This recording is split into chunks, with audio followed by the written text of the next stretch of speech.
కావ్యం అంటాము. ఈ చెలిమి అనే పాఠం కావ్య ప్రక్రియకు చెందినది. ఇది అచ్చ తెనుగు కావ్యం నుండి స్వీకరించబడినటువంటి పాఠ్యాంశం. అసలు అచ్చ తెనుగు కావ్యం అంటే ఏమిటి అంటే సంస్కృత పదాలను ఉపయోగించకుండా అచ్చ తెనుగు పదాలతో రాసిన కావ్యాన్ని ఏమంటాము? అచ్చ తెనుగు కావ్యం అని అంటాం. తెలుగు సాహిత్య చరిత్రలో తొలి అచ్చ తెనుగు కావ్యం యయాతి చరిత్ర. తెలుగు సాహిత్య చరిత్రలో తొలి అచ్చ తెనుగు కావ్యం ఏది అని చెప్పి అడిగే అవకాశం ఉంటుంది. యయాతి చరిత్ర అని చెప్పేసి గుర్తుంచుకోండి.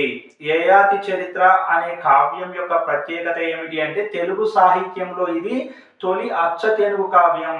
అచ్చమైనటువంటి తెనుగు పదాలతోటి రాయబడినటువంటి కావ్యం ఈ యొక్క యయాతి చరిత్ర.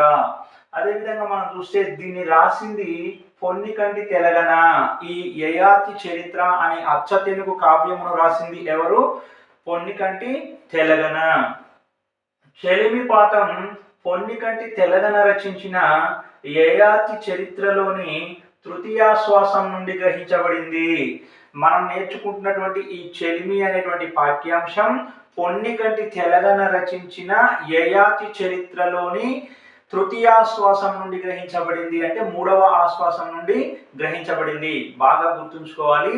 చెలిమి అనే పాఠం కావ్య ప్రక్రియకు చెందినది. సంస్కృత పదాలను ఉపయోగించకుండా అచ్చ తెనుగు పదాలతో రాసిన కావ్యాన్ని ఏమంటాము? అచ్చ తెనుగు కావ్యం అంటాము.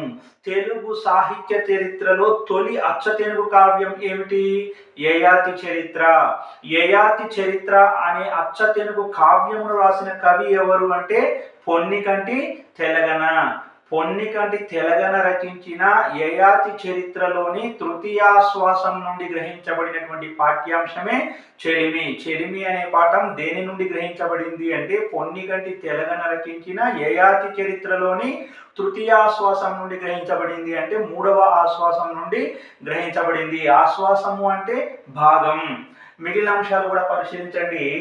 యయాతి చరిత్రలో 5 ఆశ్వాసాలు కలవు. అసలు యయాతి చరిత్రలోని మొత్తం ఆశ్వాసాల సంఖ్య ఎంత అంటే 5.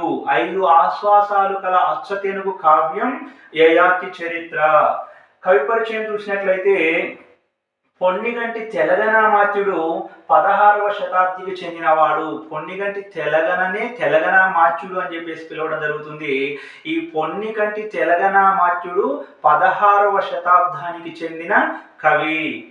వీరు గోల్కొండ పరిసరాలలోని పొట్ల చెరువులో జన్మించారు. ఈ యొక్క కవి అయినటువంటి పొన్నికంటి తెలగన గారు గోల్కొండ పరిసరాలలోని పొట్ల చెరువులో